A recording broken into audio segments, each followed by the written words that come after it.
In today's video, what I'm going to be doing is sharing some of my favourite tips for washing and detailing cars in summer. Now this can present some challenges, particularly with the heat and the direct sunlight, that can make car cleaning a little bit more difficult. So hopefully you'll get something out of this video and some product recommendations and some tips to take away. So I'm going to start with probably the most obvious tip, but I think it needs addressing, and that is being careful about what time of day you actually clean your car.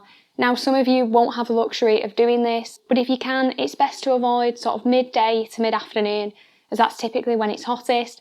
But it will really depend on where you can get shade on your car. That might be in the morning or later in the day, but if you ideally can wash the car when it is shady, it's going to make your life a lot easier. Alternatively, if that is something you are really struggling with, then you can consider getting a gazebo. That's not something I've done, as I've not really felt like I needed it at the moment, but it definitely can make a difference if you are struggling to avoid cleaning your car at those times of day. Now, next up on the list is how to deal with all the bug guts that are going to be stuck probably to the front of your vehicle, particularly if you're driving on faster roads. These can be a real pain to remove, particularly if your car doesn't have a decent layer of protection. So I find that using a citrus pre-wash or an all-purpose cleaner really just helps to soften those. Now, if you want something ready to use, then something like Stjärna Gloss Forced is going to be a good option. If you are looking for something though that's going to be dilutable, a little bit cheaper, then any citrus pre-wash or all-purpose cleaner should do the task here. Some of my favourites are Squid Ink Citrus, Garage Therapy Citrus and Yum Citrus. All of those at about a sort of roughly 1:5 ratio should be more than capable of removing those bugs. You might even need a little bit less if you don't have as many or you have a good layer of protection on your car. I do find that using a citrus or an APC does work a lot better than a snow foam on these areas. You can of course layer a snow foam on top, but using one of those chemicals does really help to soften those bug guts so they can be blasted away with a pressure washer more easily. Now tip number 2 is again related to that pre-wash stage. Now if you have seen some other videos on my channel, then you may notice that I typically apply my pre-wash to a dry panel, as I tend to find this works a little bit better at lifting that grime and dirt. However, at this time of year, actually spraying the car with water using your pressure washer is a really good way to cool down those panels, as otherwise if it is a bit warmer, spraying the pre-wash directly onto dry paintwork if it's hot could mean that it's going to dry out a lot faster and doesn't really work as well as a result. You can also potentially get some sort of streaks and stains if you do allow it to dry out, so giving the car a blast with a pressure washer first with the aim of just cooling those panels down, then applying your pre-wash can work really well. Continuing with the theme of pre-washing here, choosing a decent snow foam is going to make all the difference. Now typically you shouldn't need a ton of cleaning power from your snow foam at this time of year, as generally you're dealing with more dust and pollen and light traffic film compared to in winter when it's thick, sort of heavy traffic film and road salt.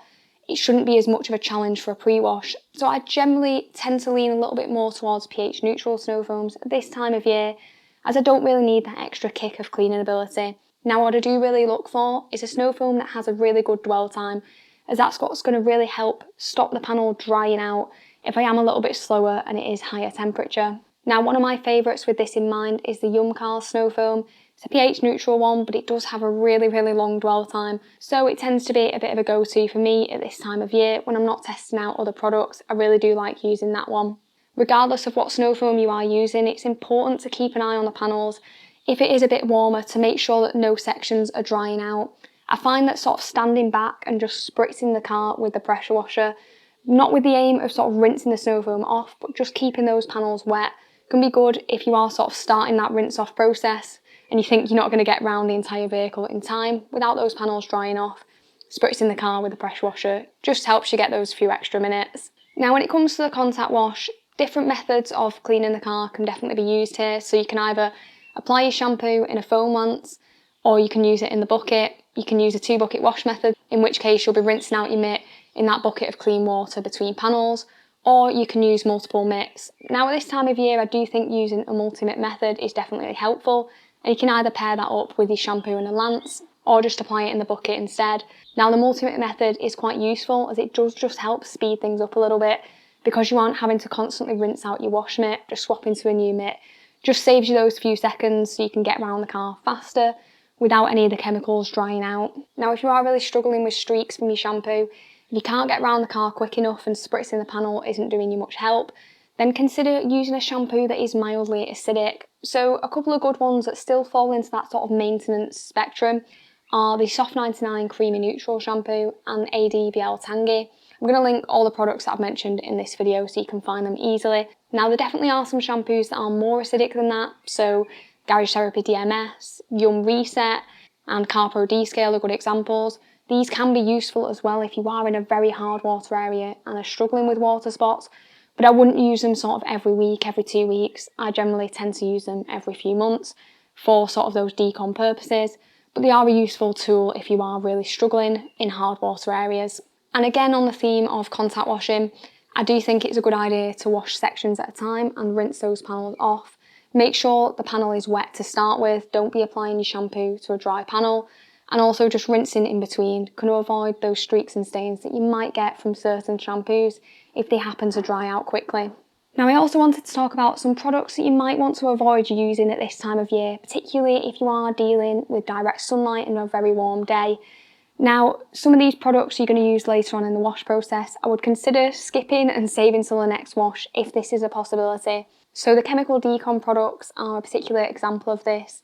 Iron removers can often dry out to leave kind of white spots, which can be removed with a contact wash.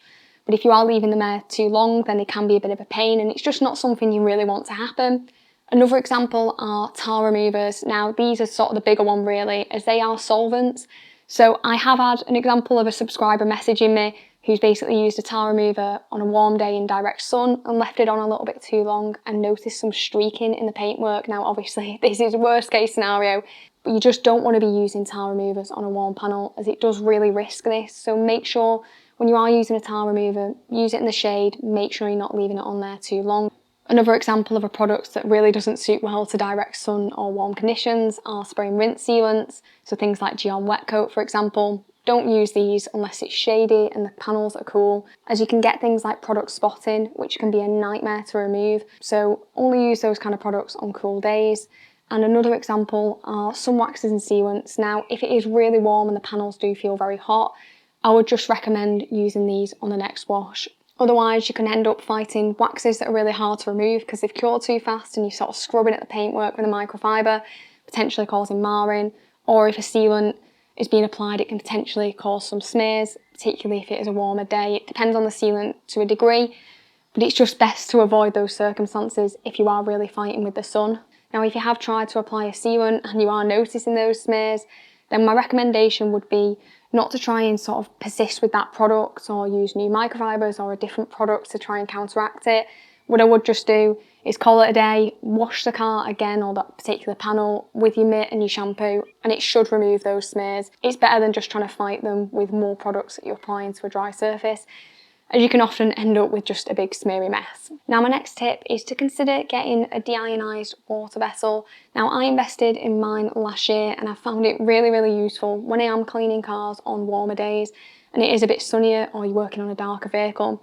Now, what a deionized water vessel does is it makes your tap water pure water, so it means you're not going to get those water spots if it happens to dry out on the panel. Now, I do have a dedicated video on my DI vessel if you are looking for a little bit more information on them. All your questions should hopefully be answered in that video. Now, if you don't have a deionized water system and you are experiencing some water spots you need to remove after the wash, my recommendation would be to do that as quickly as possible. Don't leave them to sit on there, as they can cause sort of etching and just be a nightmare to remove really. So some products that are particularly useful for removing these are things like quick detailers. Particularly good one is Koshemi FSE, that's really good at removing water spots. You can also use sort of rinseless wash products, so O&R, there's loads of other companies now that are doing rinseless washes. If you mix those up at an appropriate dilution, then you can use those as a quick detailer and they work really well to remove water spots nice and quickly. Now, another tip that I did want to mention, and this goes all the way back to the start of the process, and that is to make sure you're doing all your setup before you actually go and start spraying the car with water and chemicals. So I mix up all my foam cannons, citrus pre-washes, fill up my buckets, get all my tools together before I actually make contact with the car, as this just really helps me speed things up. It's just a little bit more streamlined, and if I have to sort of be fighting a little bit, spritzing the panels to keep them cool, I can do that rather than having to set up certain things, and it definitely just makes things a little bit easier.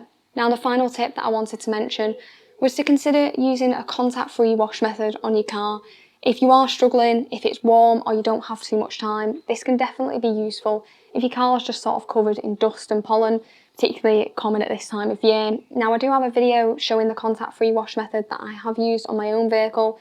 It does involve some extra equipment, like my DI vessel to avoid water spots, but you can use sort of a leaf blower or a car dryer as a potential alternative for that drying stage. But I can usually get around my car with a contactless wash, including all the setup and packing away, in less than 15 minutes and just get it looking respectable again without having to fight with water spots or other chemicals. It can be useful, and obviously when it's hot, sometimes you don't want to be out there all day washing your car.